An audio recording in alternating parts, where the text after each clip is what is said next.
Bienvenidos al espacio de expansión en ADN 40. Te presentamos la segunda selección de las declaraciones más relevantes de los invitados a este programa, en un año que será recordado por uno de los cambios de gobierno más relevantes en la historia de México, después de que, en una elección sin precedentes, la mayoría eligió a un candidato de izquierda, cuyo gobierno, prácticamente antes de tomar posesión, ha desatado esperanzas y desde luego críticas. Pero desde el inicio, las declaraciones controvertidas del hoy presidente Andrés Manuel López Obrador fueron un elemento criticado por diversos actores, sobre todo cuando calificó a México de encontrarse en la bancarrota. Para el ahora coordinador de información de la Presidencia de México, Jesús Ramírez, no había contradicciones en esas declaraciones cuando fue precisamente candidato a la presidencia.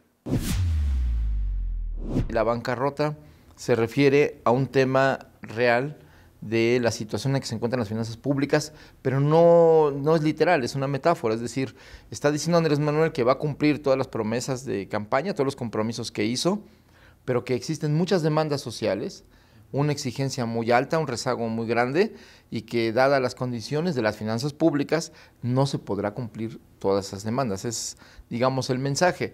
Cuando dice bancarrota pues se está refiriendo a temas como la corrupción, como los contratos multianuales que ahora están, uno levanta ahora sí que la alfombra y empiezan a aparecer contratos y el propio presupuesto público ya está etiquetado, entonces todas esas cosas a eso se refería.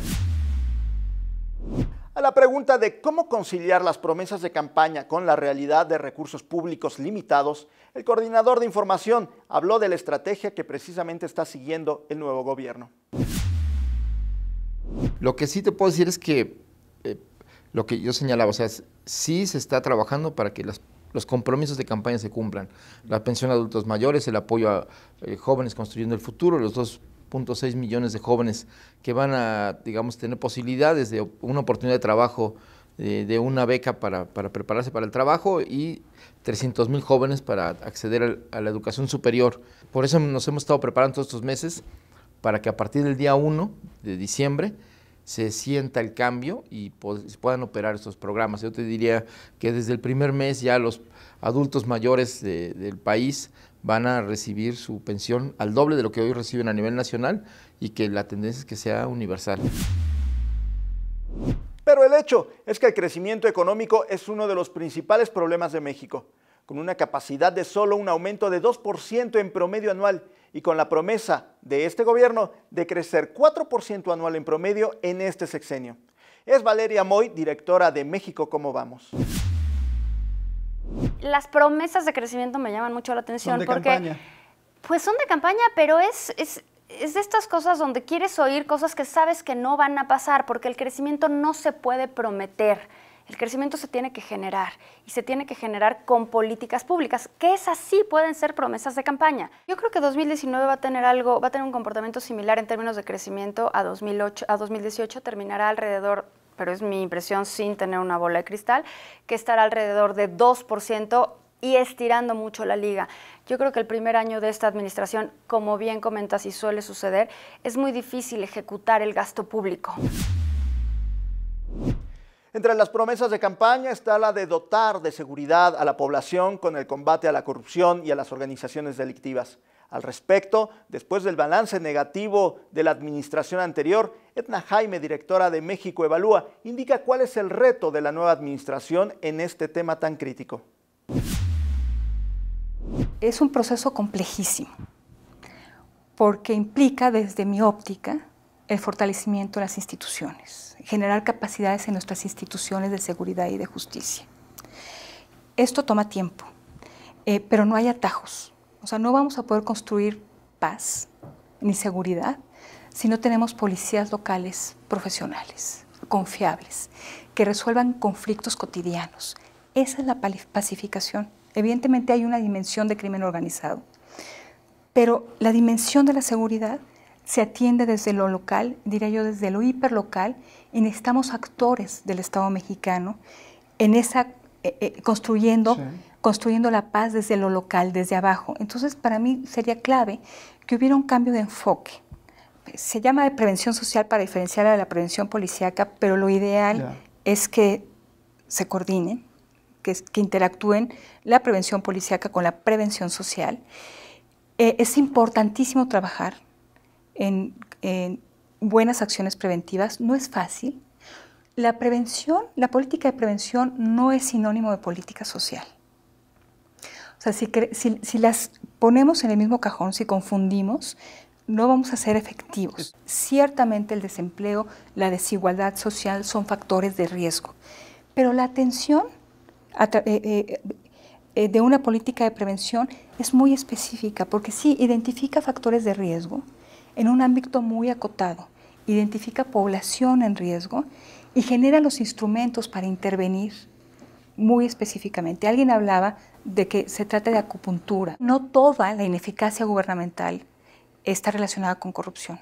Hay otros procesos que intervienen en debilitar los resultados de la política pública o de las intervenciones gubernamentales. Pero sí creo que es fundamental atender el tema de la corrupción. O sea, sí, estoy convencida de que la corrupción tiene un impacto económico muy importante. Estoy convencida de que la corrupción está desviando recursos, está estrechando las oportunidades para muchos mexicanos. Entonces me parece fundamental que esté en el centro.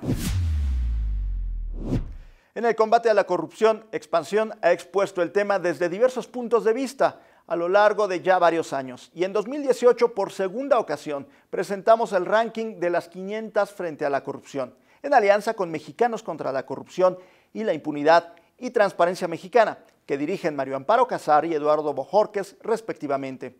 El ranking evalúa el compromiso de las 500 empresas más importantes de México en su integridad corporativa.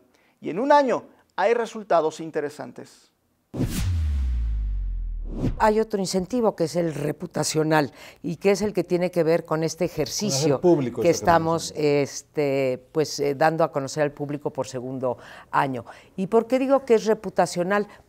En parte por los resultados que tenemos. Eduardo y yo, supongo que tú también, a través del sitio de Expansión, a partir de que publicamos el año pasado cómo iba cada una de las empresas y las ranqueamos, bueno, las clasificamos, ¿sí?, en lugares de quién tenía las mejores y quién no tenía, pues vimos un cambio brutal en 12 meses y recibimos muchas llamadas, algunas obvio de reclamo, pero muchas otras eran de decir, a ver, nosotros teníamos un desconocimiento, no sabíamos que se tenían que publicar y entonces queremos mejorar el año que entra, porque se anunció que esta clasificación iba a seguir adelante y entonces quieren tener o tienen a través de esta revista el incentivo a no aparecer en los últimos lugares. Había muchas empresas de estas 500 que no hacían públicas, sí tenían y confirmamos que tenían sus códigos de ética o sus principios de integridad corporativa, pero entre 2017 y 2018, 74 empresas más de las que teníamos hicieron públicas sus políticas de integridad y anticorrupción y 63 más sus códigos de ética. O sea, es un cambio, te estoy hablando de casi 100, es 35%. En la calificación global que dimos a las empresas, que era pues bastante penosa, era muy baja para un país como México, que es entre la 13ª y la 16ª economía mundial, la calificación promedio pasó de 37 puntos posibles sobre 100 a 47, o sea, subió 10 puntos en tan solo 11 meses. Por su parte, Transparencia Mexicana considera que si las empresas tienen los incentivos correctos, pueden moverse más para cumplir sus propios compromisos contra la corrupción. Y con la actual legislación, que ya las obliga a tener las políticas de integridad corporativa. Todavía hay 40% de las 500 más grandes del país que no tiene publicadas sus políticas de integridad. Entonces creo que juntos deberíamos animar a esas empresas, a ese 40% de las 500 empresas más grandes de México, a hacer el mínimo, porque también estamos hablando del mínimo, tener una política y publicarla. También hay que poner foco en los sectores y creo que hay que invitarlos a que como sectores empiecen también a subir los estándares de exigencia ellos mismos, ¿no? Es decir, cuando decía María Amparo hace un momento que voluntariamente adoptan un código de conducta, a lo mejor tendrían que dar un pasito más y tener una política anticorrupción, ya no solamente un código de conducta.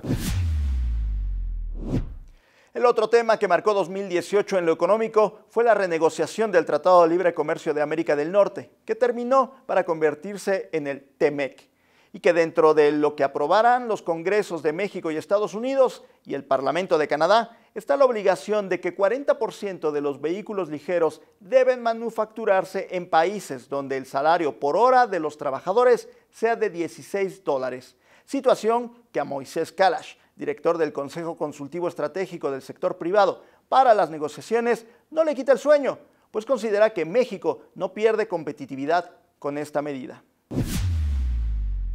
No hay un texto que nos obligue a cambiar salarios. El 25% de las partes de los autos, dentro de un 40%, el 15% puede ser innovación y desarrollo, el 25% tienen que venir de partes que se produjeron en zonas de salarios altos. Entonces, realmente no tiene que ver con los salarios, sino hace una referencia a las zonas. Ya. Dicho de otra forma, Canadá y Estados Unidos aportarán 25% de las partes de los autos, cosa que ya hacen hoy. El 70% de los autos que exportamos hoy ya tienen las partes de Canadá y Estados Unidos incluidas en este número. Entonces, creemos que es más una referencia mal puesta. Sí puede ser un tema, digamos, de una visión de más largo plazo de lo que tenemos en nuestro país, de subir los salarios, pero nunca íbamos a aceptar subir los salarios de forma artificial. Yo creo que no va a eliminar competitividad, yo creo que incluso va a fomentar ciertas inversiones, pero también tendrá que ver con lo que haga Estados Unidos con los demás socios comerciales y no socios comerciales del mundo.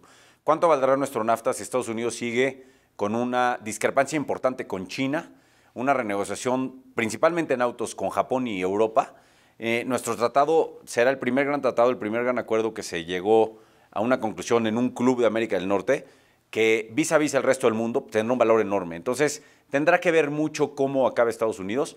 Lo que sí te puedo compartir es que México hoy va a tener una regla de origen que es cumplible, que tiene un periodo de 3 a 5 años de phase-in para poderla cumplir, y que la mayoría de las armadoras estuvieron de acuerdo en que esa regla de origen era cumplible. En los bolsillos de los mexicanos, además de la mayor inflación esperada, resaltó el tema de la nueva familia de billetes.